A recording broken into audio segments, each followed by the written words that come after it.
एक पार्ट आपने पढ़ा कि फंडामेंटल रेस डीपीएसपी, तो उससे फिर आपने ये देखा कि प्रीवियस ईयर में कितने क्वेश्चन पूछे गए हैं। पहला क्वेश्चन का नेचर कैसा है, वो संकल्पनात्मक है, तथ्यात्मक है, घटनाक्रम के आधार पे है, तो उसको क्लासीफाई करिए। एक एक टॉपिक को आप इस तरीके से एक पूरी कॉपी इसके लिए यूज़ करिए और उसको हर दूसरे तीसरे दिन देखिए हम क्या पढ़ रहे हैं। अगले अगर 3 साल से इस टॉपिक्स पे इस तरीके के सवाल आ रहे हैं, आपको ये पता है पॉलिटी में कितने टॉपिक हैं, पॉलिटी के कितने टॉपिक हैं आपके सिलेबस में,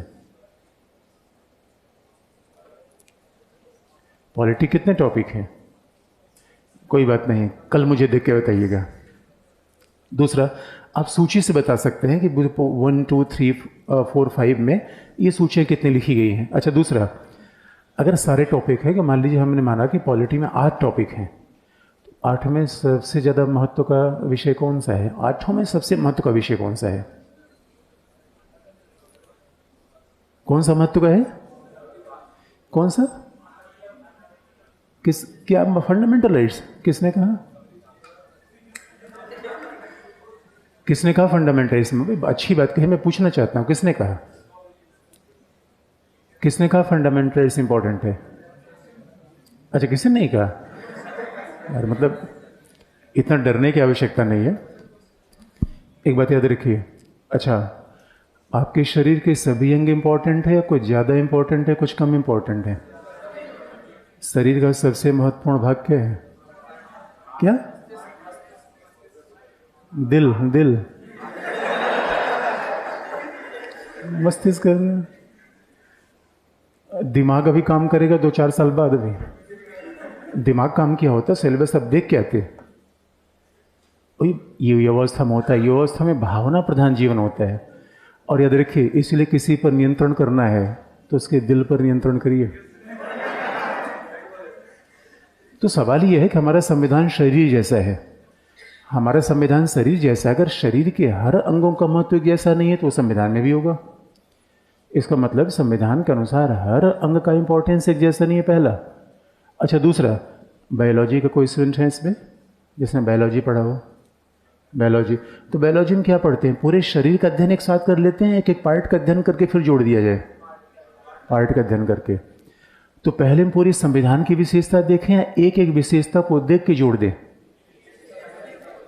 तो पहला, हमारा जो पढ़ने पढ़ाने का तरीका होगा, हम पहले ये बात नहीं करेंगे भारतीय संविधान की विशेषता क्या है, पहले हम ये बात करेंगे संविधान की एक एक अंग को देखेंगे।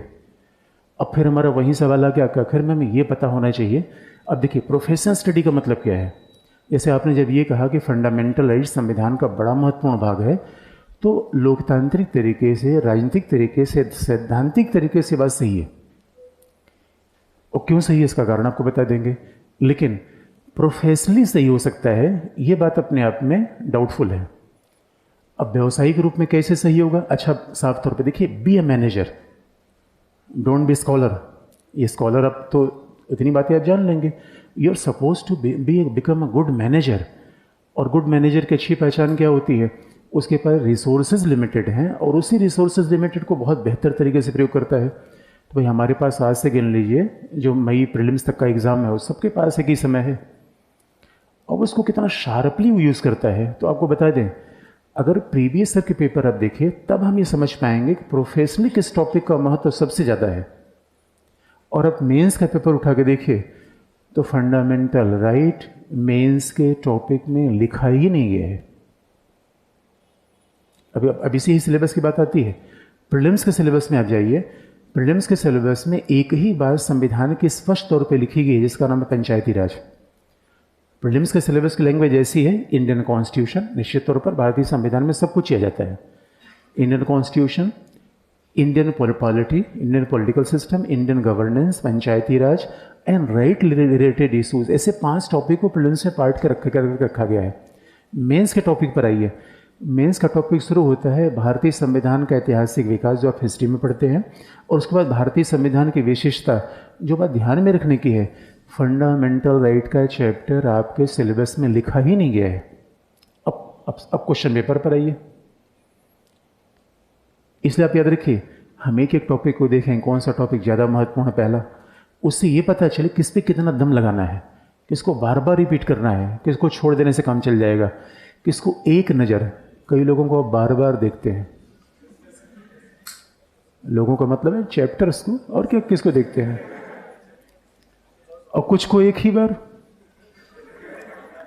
अब सवाल है कि प्राथमिकता ही नहीं है, मार्केट में गए हैं, प्राथमिकता नहीं हमें। कई लोग देखते हैं जीवन बड़े कंफ्यूज होते हैं, कुछ कहते क्या करें यार, मतलब प्रायोरिटी नहीं है। ये जीवन में हर जगह सिद्धांत लागू होता है, यकीन मानिए आप सब लोग हनुमान जी हैं, ये दुर्गा देवियाँ बैठी हैं, आप में आनंद क्षमताएं हैं, आप चाहे जो चाहे वो कर सकते हैं, बशर्ते सही तरीके से पढ़ना पड़े। कॉम्पिटिटिव एग्जाम में इस बात का बड़ा इंपॉर्टेंस होता है, क्या पढ़ें, कैसे पढ़ें, क्या छोड़ें। ये बात हमें बार बार रोज रोज हमें देखना पड़ेगा। और आप याद रखिए, अगर ये चीज़ एग्जैक्टली आप करिए, आप में से कोई प्रीलिम्स या मेंस एग्जाम में रुक जाए तो मुझे एक बार आके बता दिए सर आपने ऐसा कहा था, नहीं हुआ। फॉलो करना पड़ेगा। अच्छा, आप कितने आप देखेंगे, आप 5-6 महीने से तो आप इस दृष्टि में ही हैं, और 5-6 महीने से आपको ये नहीं पता पॉलिटी का सिलेबस क्या है। कहीं ना कहीं गलती है कि नहीं है? गलती है। लेकिन गलती है तो गलती करना तो हमारा काम है, से बहुत गंभीर थोड़ी सही से कोई गलती हमने थोड़ी कर दी है, आज गलती की कल रिवाइज कर लेंगे, उसे बहुत गंभीर नहीं बनाना है। लेकिन अब देखेंगे तो पहला देखेंगे, अब सवाल क्वेश्चन पेपर पर आइए। अब मैं पिछले 3 साल के फंडामेंटल राइट्स के पेपर में आपको याद दिला रहा हूँ, मेंस के। प्रीलिम्स की बात हम बाद में करेंगे। हम क्यों कहते हैं, अब मेंस हम पढ़ लेंगे, उसके बाद हम स्पेशली आपको प्रीलिम्स के टेक्निक बता देंगे, कैसे कैसे प्रीलिम्स के लिए उसी टॉपिक को आप कैसे देखेंगे। हाँ, अप्रोच अलग होता है। मेंस और प्रीलिम्स के विषय वस्तु एक है, पढ़ने का तरीका एकदम अलग हो जाता है। और बहुत इंपॉर्टेंट है, कई लोगों की राइटिंग, लिखने, कई लोगों को कमाल की क्षमता होती है, कुछ भी आप ये लिख लेंगे, इसका मतलब मेंस में दिक्कत बहुत कम आएगी। कुछ लोगों को बहुत शार्प क्षमता होती है कि 4 ऑप्शन दिया जाए, ढूंढने में वो केबीसी में कमाल के मास्टर हैं, 4 में 1 पकड़ लेंगे। क्योंकि प्रीलिम्स का मतलब है क्या है, मेंस का मतलब क्यों है, कैसे है। अप्रोच, पढ़ने का तरीका। प्रीलिम्स की स्टडी कैसे होती है, 4 में 1 बताना है। मेंस में क्या है, क्यों आपने स्वीकार किया, तर्क दीजिए आप। प्रीलिम्स में होता है 4 में 1 बता दिया, कारण आपसे नहीं पूछा जाएगा, एग्जामिनर कारण नहीं पूछता। मेंस में हर जगह व्हाई, गिव योर आर्गुमेंट। तो ये चीज़ पढ़ने का बड़ा फर्क पड़ जाता है।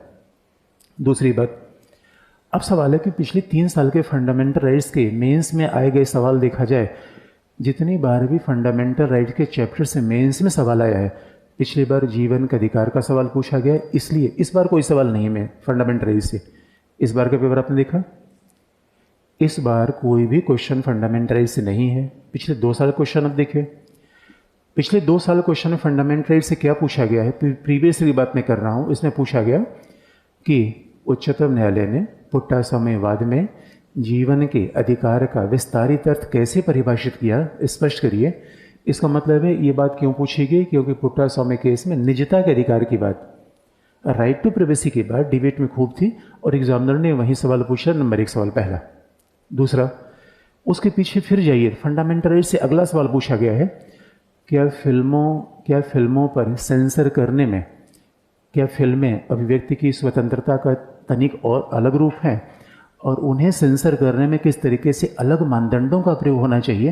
वो एग्जामिनर ने पूछा कि फिल्म सेंसर का मुद्दा बार बार आता रहता है। तीसरा मुद्दा आप जाइए, उसके और पीछे जाइए, तो फिर लिखा गया है कि दीपावली में पटाखे जलाने का अधिकार क्या जीवन के अधिकार का भाग है। और हाल के उच्चतम न्यायालय के निर्णय को देखते हुए आप अपना तर्क दीजिए। फंडामेंटल राइट्स के 4 सवाल में लगातार बताऊं, चारों घटनाक्रम के आधार पे हैं। और चूंकि इस बार फंडामेंटल राइट्स के सवाल से बहुत बड़ा डिबेट नहीं था, और निर्णय जो आप आए वो सितंबर के बाद आए, तो सितंबर तक पेपर सेट हो जाता है। इसका मतलब है फंडामेंटल राइट्स एग्जाम के हिसाब से बहुत महत्वपूर्ण टॉपिक नहीं है। अब आप देखें, जबकि हमारा पूरा बल कहाँ होता है, आर्टिकल 14, 15 का 3, 4, क्या करके पढ़ेंगे, 4, 5, बेकार की बात करते हैं। जिन लोगों ने पॉलिटी पढ़ी है उन्हें मैं पढ़ाना मुश्किल होता है, जिन लोगों ने नहीं पढ़ी है वो आसान है। क्यों, आप दिमाग बना के पेपर देखते नहीं यार, फिर बाद में कहेंगे रिजल्ट ऐसा कम आता है। इंग्लिश, कभी किसी IITN को देखिए, इंजीनियर को देखिए, बड़ा शार्प होता है, कैसे पढ़ना है, क्या छोड़ना है। तो आज ये डे 1 से काम करना शुरू करिए। इसलिए अब आप दोबारा कहेंगे फंडामेंटल राइट्स का चैप्टर इंपॉर्टेंट होता है, तो उत्तर है नहीं। तो फंडामेंटल राइट्स पे कितना जोर लगाइए, थोड़ा। तो आप कहेंगे अच्छा इसका मतलब है ये सिलेबस शॉर्टकट कराने का प्लान है ये।